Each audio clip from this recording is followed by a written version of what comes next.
સમાચારોમાં સુરતમાં યુનિવર્સિટીમાં ગેરરીતિ રોકવા કડક નિયમો બનાવવામાં આવ્યા। સરકાર દ્વારા બનાવવામાં આવ્યા કડક નિયમો।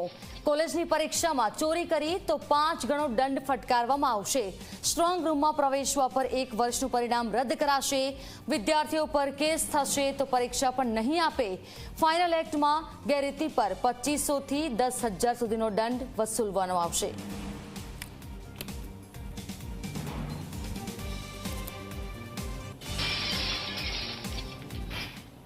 ગુજરાતની તમામ યુનિવર્સિટીઓમાં જે રીતે ગેરરીતિના કિસ્સાઓ સામે આવી રહ્યા હતા ત્યારે રાજ્ય સરકાર દ્વારા આ તમામ યુનિવર્સિટીઓના વિદ્યાર્થીઓ સામે લાલ આંખ કરી છે અને કડક જે નિયમો છે તે અમલવારી શરૂ કરી દેવામાં આવી છે। આપણી સાથે વીર નર્મદ દક્ષિણ ગુજરાત યુનિવર્સિટીના કુલપતિ જોડાયા છે। જી સર, જે નવા નિયમો બનાવ્યા છે શું છે?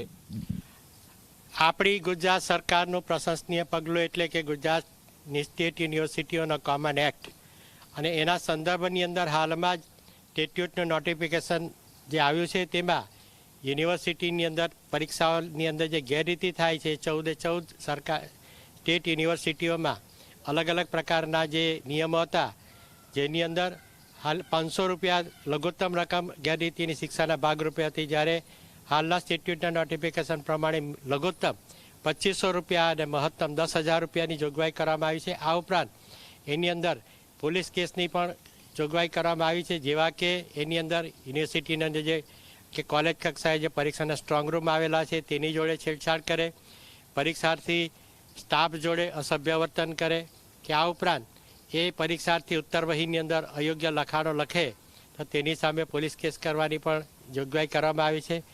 આ ઉપરાંત જે વિદ્યાર્થીઓ માર્ચ એપ્રિલ મેની અંદર જ્યારે યુનિવર્સિટી પરીક્ષામાં પકડાશે તે વિદ્યાર્થીઓ સીધા ઓક્ટોબર, નવેમ્બર, ડિસેમ્બર અને જાન્યુઆરીમાં લેવાનારી રેગ્યુલર પરીક્ષામાં જ બેસી શકશે।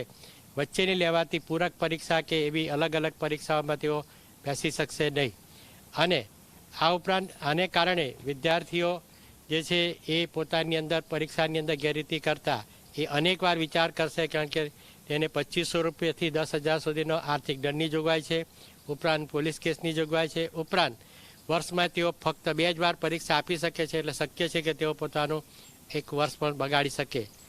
ટૂંકમાં આ સ્ટેટ્યુટની અંદર આવેલી પરીક્ષાની ગેરરીતિની અંદર વિદ્યાર્થીઓ પર ચોક્કસપણે એ ગેરરીતિ કરવા માટે અંકુશ આવશે જ। આ હતા કુલપતિ, જેઓ સ્પષ્ટપણે કહ્યું છે કે રાજ્ય સરકારના આ જે નિર્ણય છે જેને કારણે પરીક્ષાઓમાં થતી જે ગેરરીતિ છે તેના પર અંકુશ જરૂરથી આવશે।